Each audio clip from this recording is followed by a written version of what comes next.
Hello everyone, कैसे हैं आप सब। मेरे साथ हैं महेंद्र सिंह चौहान सर, एका एमएससी सर।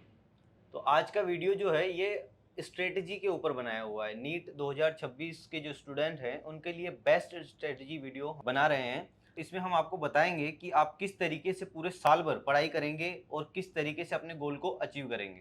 तो जुड़िए सर के साथ। साल जो नीट का पेपर आया था 2025 का, जी। और जिसमें जिस लेवल के थोड़े टफ क्वेश्चंस क्वेश्चन ऑर्गेनिक में देखने को मिले हैं बच्चों जी को, जी जिससे कई रैंक गिरी है, कई हाँ, क्वेश्चंस में उनके बन नहीं जी पाए हैं। हाँ, तो उसको लेकर हम ये वीडियो शूट कर रहे हैं, जिसमें हम बच्चों को प्रॉपर बताएंगे कि किस तरीके से उन्हें साल भर पढ़ना है पढ़ना है और सही आगे की ओर अपने एम की ओर अग्रसर जाना है। सबसे पहला टॉपिक आता है हमारे पास स्मार्ट स्टडी, जो कि हार्डवर्क से बड़ी है। यानी बड़ी। कि अपने को हार्डवर्क ज्यादा नहीं करना है, थोड़ा स्मार्ट वर्क करना है। हम्म।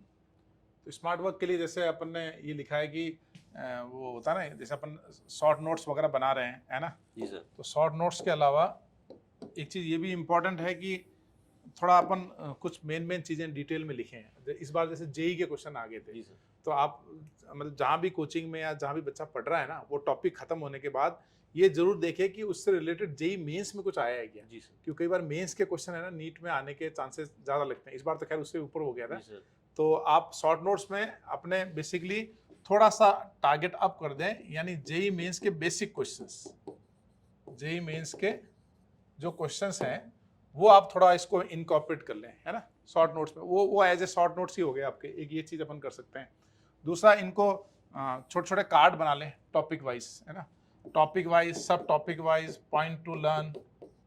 ये भी बहुत इंपॉर्टेंट है। टॉपिक वाइज आपके सबके फ्लैश कार्ड होने चाहिए।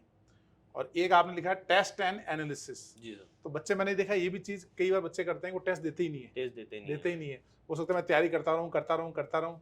उससे है ना, मतलब वो सोचता है कि मैं परफेक्ट हो जाऊँ एक बार फिर मैं दूंगा, और वो परफेक्ट की मतलब जो कंडीशन होती है वो आती नहीं है कभी। जी सर। तो कोशिश करें कि जितना हो जितने जाए ज्यादा हो सके उतने ज्यादा टेस्ट दें। टेस्ट दें। बिल्कुल नहीं छोड़ना है। बिल्कुल बिल्कुल। और टेस्ट में अपनी स्ट्रेटेजी भी लगाए, वो है ना, उसको जो लगाना है स्ट्रेटेजी भी लगाए। जी सर। एनसीईआरटी बोले तो ब्रह्मास्त्र, ये डांगी सर बहुत शानदार लिखा आपने, जी ठीक सर। है। तो इसके लिए एक ट्रिक बताता हूँ मैं एनसीईआरटी पढ़ने की। एक तो हम एनसीईआरटी पढ़ते हैं, लाइन बाय लाइन पढ़ते हैं, वर्ड बाय वर्ड पढ़ते हैं। अब आजकल क्या टेक्नोलॉजी का जमाना आ गया है, डॉक्टर्स भी टेक्नोलॉजी यूज कर रहे हैं, इंजीनियर्स भी। आप क्या करें, सिंपली एनसीईआरटी की एक फोटो खींच लें। जैसे आपने जो पेज पढ़ा है, पेज नंबर 1, उसकी फोटो खींच लें। उसकी फोटो खींच के उसको चैट जीपीटी पे अपलोड कर दें। उसमें अपलोड करने का ऑप्शन है, अपलोड कर दें। और फिर वहाँ नीचे लिखें कि I have to learn this page of NCERT for my NEET examination. तो मुझे उस पर बेस्ड 10 सवाल पूछे जाएं।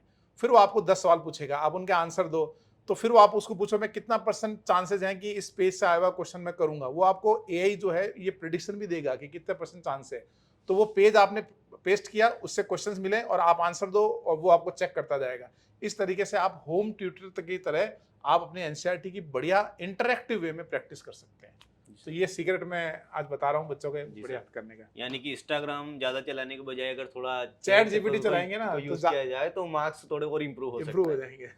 नेक्स्ट हमारा आता है सर कि रियल टीचर जो है वो हमारा टेस्ट है। जी, यानी कि टेस्ट हमें सबसे ज्यादा सिखाता है। सिखाता है, सही बात। क्योंकि इस बार बहुत ऐसा हुआ है कि बहुत लो लेवल के थोड़े क्वेश्चंस बच्चों ने कर लिए हैं, टेस्ट प्रॉपर उन्होंने दिए नहीं है। तो एग्जाम में जो वो हाई लेवल के क्वेश्चंस जो उन्होंने देखे तो उस प्रेशर को वो झेल नहीं पाए, और उसमें थोड़ा वो टाइम टेकिंग ज्यादा ही हो गया उनका। इसलिए थोड़े फिजिक्स के क्वेश्चन छूट गए, कहीं केमिस्ट्री में छूट गए। तो नहीं, इसके लिए ना एक चीज़ है कि इसमें एक तो कोचिंग इंस्टीट्यूट की भी मैं कहूँगा, जो भी जहाँ भी कोचिंग में पढ़ रहे हैं, पेपर बच्चों को इजी नहीं दें लगातार। भाई क्या होता है, कई बार है ना, बच्चों को मोटिवेशन बनाने के लिए इजी पेपर चले जाते हैं, लेकिन वो up and down roller coaster type होना चाहिए। आप इजी पेपर भी दो बच्चों को, लेकिन सेम टाइम ऐसा टफ पेपर भी दो कि जिसके 720 में से 600 मार्क्स आ रहे हैं ना, उसके 400 नंबर आ जाने चाहिए। इस लेवल का पेपर होना चाहिए, ताकि वो सीखे पेपर से, है ना। वो तो खुद का मतलब लेवल अप भी करे उसे देख हाँ, के अब कि हाँ अब मुझे लग रहा है कि थोड़ा इसमें और ज्यादा पढ़ना चाहिए। एक्चुअल में गेम तो यही है सर मेन एग्जाम में, कि अगर प्रेशर में अगर परफॉर्म करना सीख लिया है तो फिर पेपर एकदम सही से ही जाता है। सही जाएगा, बिल्कुल सही बात। आप जीवन में जब भी बड़े एग्जाम या बड़ी चीज की तैयारी करो, तो उसको जैसे आजकल वेस्टर्न वर्ल्ड बोलता है मैनिफेस्ट करो, अपने आप बोलते हैं कि अच्छा सोचो। तो आप इमेजिन क्या करो कि यार मैं एम्स में दिल्ली में पढ़ रहा हूँ, मेरा एम्स में इंटर्नशिप चल रही है, मैं लोगों की सेवा कर रहा हूँ। तो जहाँ आपको जीवन में जाना है, वो मेडिकल कॉलेज, वो एरिया, वो सब आप इमेजिन करोगे ना, तो आपको याद आएगा कि मेरा एम क्या है ना। रोज ये सोचा करो मैं कॉलेज के एम्स के अंदर अपना बैग लेके एंटर कर रहा हूँ, ये रोज सोचना है आपको, जो भी आपका एम है। तो फिर आपको रोज सोचोगे तो सेल्फ मोटिवेशन मिलेगा, तो आपको दूसरे से मोटिवेशन की जरूरत नहीं पड़ेगी फिर। नेक्स्ट हमारे पास है कि सर बैकलॉग सबसे बड़ी समस्या एक्चुअल में नीट स्टूडेंट्स में तो बैकलॉग देखने को मिलती है। ठीक है। तो आजकल देखो, अगेन मैं एआई का हेल्प लेने को बोलूंगा, क्योंकि हर एक बच्चा अलग होता है। तो अगर अपन बैकलॉग के लिए एक सिंगल स्ट्रेटेजी बताएंगे ना, तो वो किसी बच्चे का काम करेगी, किसी को नहीं करेंगे। जी तो सर। इसके लिए मैं ये कहूंगा कि आप है ना, अगेन चैट जीपीटी आज के सेशन में सबसे इंपॉर्टेंट है चैट जीपीटी।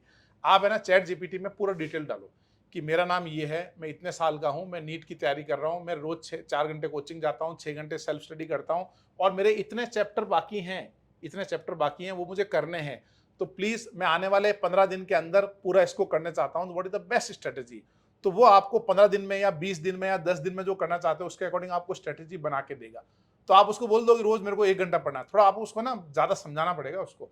तो ज्यादा इन्फॉर्मेशन फीड करो, तो वो आपको आने वाले 20 दिन की बैकलॉग का टाइम टेबल दे देगा। लेकिन आपको बैकलॉग करते वक्त सबसे इंपॉर्टेंट ये है कि बच्चे क्या करते हैं, करंट जो चल रहा है वो करंट छोड़ छोड़ देते हैं। देते हैं और बैकलॉग पे काम करने लग जाते वो इंसानी फितरत होती है कि अपन कंफर्ट वाली की तरफ जाने हैं। की जी कोशिश करते हैं ना। तो बच्चों को ये करना है कि भाई करंट तो करना ही है, और बैकलॉग का एक शेड्यूल बना ले, है ना, इजी शेड्यूल। जी भाई आपको लगता है मैं 15 दिन में बैकलॉग कर सकता हूँ, आप शेड्यूल बनाओ 20 दिन का, है ना। आप ज्यादा टाइम लेके बनाओ, हमको टेक इट इजी, जल्दबाजी वाला काम नहीं है। कॉम्पिटिटिव एग्जाम मतलब सीखना है चीजों को।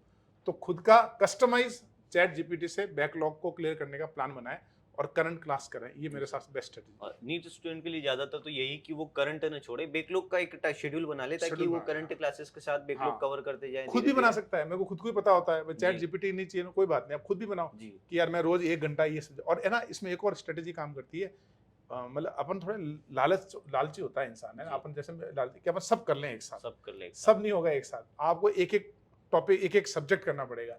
पहले आपने जैसे बायो ले लिया या फिजिक्स ले लिया, केमिस्ट्री, एक सब्जेक्ट लो, एक सब्जेक्ट। पहले उसको पूरा करो, है ना, फिर दूसरा लो, तीसरा लो। ये स्ट्रेटेजी अच्छे से काम करेगी। और कोशिश ये करना चाहिए सर कि पढ़ते टाइम बैकलॉग बहुत कम आए। कम आया वो तो बेस्ट है कि अपन जी बैकलॉग आया ही नहीं। सर, नीट 2025 के जो स्टूडेंट्स हैं, जो मतलब अभी जिनका 1-2 ड्रॉप हो गए हैं, हाँ, तो उनको क्या करना चाहिए? ड्रॉप लेना चाहिए, या फिर जो 12th के बाद अब ड्रॉप लेने की सोच रहे हैं, सोच रहे हैं तो उन दोनों के बारे में आप क्या बताना भाई। चाहते हैं?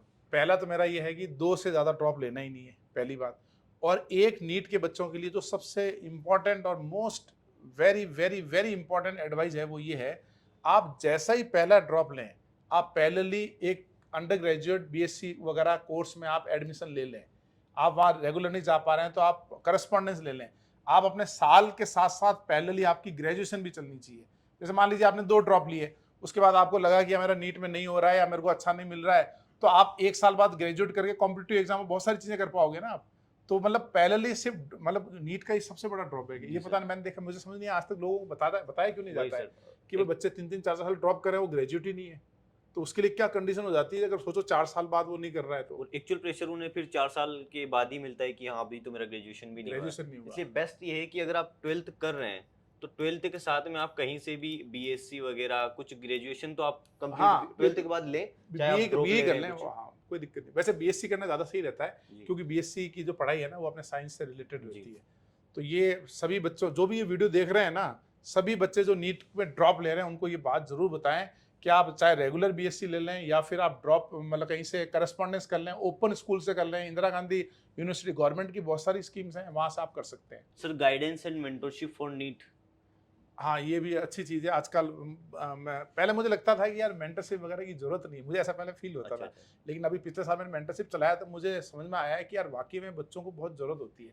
कल ही मेरे पास एक बच्चे का मैसेज आया था, सर मेरी ऑल इंडिया रैंक 726 आई और लास्ट में जो आपसे 2-3 बार बात की मुझे बहुत हेल्प मिला। तो मुझे ऐसा लगा कि नीट के बच्चों को भी प्रॉपर मतलब उनको गाइडेंस की ज़रूरत है। तो एक तो मैं टेलीग्राम चैनल लॉन्च कर देता जी हूँ sir. For only for NEET, जिसमें अपन NEET related information, NEET related content, कुछ क्वेश्चंस, है ना, और कुछ और टेलीग्राम के खुद के जो क्विजेज होते हैं वो भी काफ़ी अच्छे होते हैं, वो वाले क्विजेज वगैरह। तो वो अपन नीट के लिए अलग से एक सेपरेट टेलीग्राम स्टार्ट कर देते हैं और उसी के अंदर मेंटरशिप की चीज़ें भी अपन बताते रहेंगे। जी सर।